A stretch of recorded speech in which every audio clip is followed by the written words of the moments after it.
सातारा जिल्ह्यातील आजच्या top 10 news दिनांक 19 जून 2026 powered by be vocal for local. आपली खरेदी आपल्या शहरात, आपल्या साताऱ्यात. युती सरकारचे शेतकऱ्यांना देशोधडीला लावण्याचे काम. शशिकांत शिंदे. वीज बंदी स्मार्ट मीटर सक्तीविरोधात शेतकऱ्यांचे आंदोलन. जिल्हाधिकाऱ्यांना निवेदन सादर. सातारा जिल्ह्यातील प्रमुख नद्या, ओढे, नाले, बंधारे तसेच धरण परिसरातील शेतीपंपांचा वीज पुरवठा कोणतीही पूर्वसूचना न देता बंद करण्याचा सरकारचा निर्णय शेतकऱ्यांवर अन्याय करणार आहे. युती सरकार शेतकऱ्यांना देशोधडीला लावण्याचे काम करत असून या तुगलकी निर्णयाविरोधात एकजुटीने लढण्याची गरज आहे.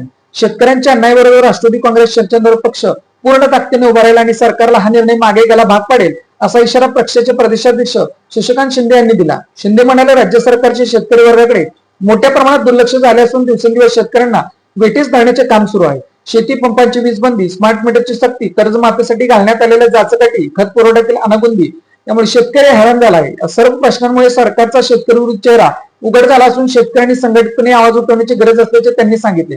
यापुढे शेतकऱ्यांच्या प्रत्येक आंदोलनात राष्ट्रवादी काँग्रेस एक पाऊल पुढे राहील असे त्यांनी स्पष्ट केले.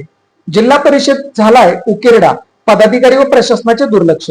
विविध साहित्यांमुळे आलंय बकाल सुरू. जिल्ह्याचे मिनी मंत्रालय समजले जाणारे सातारा जिल्हा परिषदेमध्ये विविध खुर्च्या, टेबल, कपाटे आणि साहित्यामुळे उकिरडा झाला आहे. विविध साहित्य प्रत्येक मजल्यावरून मोकळ्या पॅसेजमध्ये अस्ताव्यस्त पडल्यामुळे बकाल स्वरूप प्राप्त झाले आहे. याकडे पदाधिकारी व अधिकाऱ्यांचे दुर्लक्ष होत असल्याने झडपीत बजतपुरी माजली आहे. तडवळे तालुका खटाव येथील रस्त्यालगतची विहीर बनली मृत्यूचा सापळा. तडवळे तालुका खटाव येथील राष्ट्रीय महामार्गाकडे जाणाऱ्या मुख्य रस्त्याकडे असलेली विहीर ये जा करणाऱ्या वाहनधारकांसाठी धोकादायक बनली आहे. या विहिरीचे संरक्षक बिंब कोसळल्यामुळे रस्ता खचला असून येथे कधीही मोठी दुर्घटना घडण्याची भीती निर्माण झाली आहे. वारंवार मागणी करून ही प्रशासनाकडे डोळा करत असल्याने ग्रामस्थांमधून तीव्र संताप व्यक्त केला जात आहे. गेल्या वर्षी पावसाळ्यामध्ये या विहिरीचे संरक्षण भिंत विहिरीत कोसळली होती. भिंत पडल्यामुळे रस्त्याचा मोठा भाग खचला आहे. याचा अरुंद आणि खचलेल्या रस्त्यावरून दररोज शेकडो नागरिक, शाळेकर, विद्यार्थ्यांनी अवजड वाहने जीव मुठीत धरून ये जा करत आहेत. आगामी पावसाळ्यात रस्ता अधिक खचून थेट विहिरीत कोसळण्याची शक्यता आहे. अशा परिस्थितीत माळशिरस येथील दुर्दैवी घटनेची पुनरावृत्ती तडवळ्यात होण्याची शक्यता नाकारता येत नाही. रात्रीच्या वेळी तर हा धोका अधिकच वाढतो. कोयना धरणात केवळ 30 दिवसांचा पाणीसाठा. एकूणच पाणीसाठा 14 टीएमसी. उपयुक्त साठा केवळ 8.88 टीएमसी.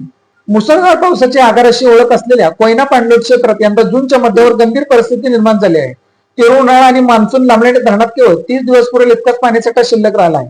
राज्यातील सर्वाधिक पर्जन्यमान कोयना, नवजा आणि महाबळेश्वर या भागात नोंदवले जाते. मात्र यंदा मोसमी पावसाने पाठ फिरवल्याने जलव्यवस्थेवर परिणाम जाणवू लागले आहेत. गतवर्षीच्या तुलनेत यंदा जून मधील पावसात तब्बल 90% अधिक घट झाली असून धरणातील पाणीसाठा चिंताजनक पातळीवर आला आहे. धोमच्या पाण्यासाठी साताऱ्यात शेतकऱ्यांचा ठिय्या. धोम धरणाच्या शिल्लक असलेल्या पाण्यासाठीतील पिण्याच्या पाण्यासाठी जे पाणी आवश्यक आहे ते वगळून त्यातील 1 टीएमसी पाणी उन्हाळी हंगामातील दुसऱ्या आवर्तासाठी तातडीने सोडाव्या मागणीसाठी धोम धरण पाणी बचाव संघर्ष समितीने पुन्हा गुरुवारी कृष्णनगर सातारा येथील सिंचन विभागाच्या अधीक्षक अभियंता यांच्या दालनासमोर ठिय्या आंदोलन केले. वाढदिवस कार्यक्रमात 50,000ची सोन्याची अंगठी लंपास. वाढदिवसाच्या कार्यक्रमात औक्षण्यासाठी ताटात ठेवलेल्या 50,000 रुपये किमतीची सोन्याची अंगठी चोरीला गेल्याची घटना बुधवार नाका परिसरात घडली. या प्रकरणी शाहूपुरी पोलीस ठाण्यात तिघांविरोधात गुन्हा दाखल करण्यात आला आहे. पोलिसांनी दिलेल्या माहितीनुसार वाढदिवसाच्या कार्यक्रमादरम्यान वाढदिवस साजरा करणाऱ्या व्यक्तींच्या औक्षणाच्या ताटात सोन्याची अंगठी ठेवण्यात आली होती. कार्यक्रम सुरू असताना अज्ञातरीत्या ही अंगठी गायब झाल्याचे निदर्शनास आले. ही घटना 14 जून रोजी रात्री सुमारे 9 वाजण्याच्या सुमारास घडली आहे. पाणी द्या नाही तर पालिकेला टाळे ठोकू. समाधीचा माळ गरकळा येथील महिलांचा पालिकेत संतापाचा स्फोट. गेल्या 15 दिवसांपासून अधिक काळ पाण्याच्या तीव्र टंचाईने होरपळलेल्या समाधीचा माळ आणि गरकळा परिसरातील महिलांचा संताप बुधवारी अखेर पालिका भवनात उसळला. डोक्यावर हंडे, हातात निवेदने आणि ओठांवर तीव्र घोषणा घेऊन महिलांनी नगरपालिकेवर धडक मोर्चा काढत प्रशासनाला चांगलेच धारेवर धरले. पालिका कार्यालयात पोहोचताच महिलांनी पाणीपुरवठा विभागाच्या अधिकाऱ्यांना घेराव घालत प्रश्नांचा भडीमार केला. 3 जून पासून नळ कोरडे आहेत. आमच्या घरात पाणी कधी येणार? आमचे नगरसेवक कुठे लपले आहेत? मत मागायला घरोघरी आता का दिसत नाही? अशा संतप्त प्रश्नांनी वातावरण तापले. सातारा गोडोली साई मंदिर परिसर कोंडीने हैराण. दिवसेंदिवस वाहनांची संख्या वाढत असताना शहरातील विविध रस्ते अतिक्रमणामुळे आकर्षले आहेत. वाहनधारकांच्या बेशिस्तीमुळे वाहतूक कोंडीची समस्या गंभीर होत आहे. साई मंदिर परिसरात दिवसेंदिवस वाहनांची संख्या वाढत असताना शहरातील विविध रस्ते अतिक्रमणामुळे आकर्षले आहेत. वाहनधारकांच्या बेशिस्तीमुळे वाहतूक कोंडीची समस्या गंभीर होत आहे. साई मंदिर परिसरात कायमच वाहतूक कोंडी होत आहे. शहरातील गोडोली चौकात साईबाबा मंदिरासमोर गुरुवारी सकाळी वाहतूक कोंडीमुळे विद्यार्थी पालकांसह नागरिकांना नाहक त्रास सहन करावा लागल्याने तीव्र संताप व्यक्त करण्यात आला. शाळा सुरू झाल्या असून विद्यार्थ्यांनी आणण्याच्या वेळी शहरात वाहनांची रहदारी वाढत आहे, त्यामुळे गर्दी वाढत आहे. मसूर येथील कोट्यवधी खर्च केलेला भुहेड मार्ग उद्घाटन विना. रेल्वे प्रशासनाने मसूर उमरज रस्त्यावर भव्य दिव्य उड्डाणपूल बांधला आहे. त्यामुळे या मार्गावर वाहतूक विना अडथळा सुरू झालाय. परंतु कोणेगाव, कवठे, कांदुरवाडी, वडोली, भिकेश्वर, मसूर या गावातील शेतकरी व अन्य प्रवाशांच्या सोयीसाठी या ठिकाणी रेल्वे स्टेशनच्या बाजूला कोट्यवधी रुपये खर्चून भुयारी मार्ग तयार करण्यात आला आहे. तो मार्ग कधी सुरू होणार याची प्रतीक्षा सर्वांना आहे. वॉटर स्टेशन परिसरात स्मार्ट मीटरची सक्ती नको, आरपीआय जिल्हा उपाध्यक्ष हेमंत गोरखे यांची मागणी. मुख्यमंत्री देवेंद्र फडणवीस यांनी स्मार्ट मीटरची सक्ती करू नये याचे स्पष्ट आदेश असतानाही महावितरण वीज ग्राहकांना स्मार्ट मीटर बसवण्यास सक्ती केली जात आहे.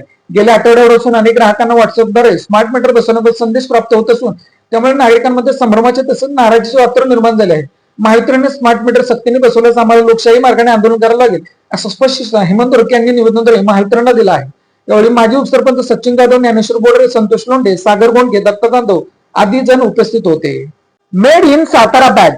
सातारा शहरातील महिलांनी बनवलेल्या उत्तम प्रकारच्या बॅग. संपर्क 9594 415 115.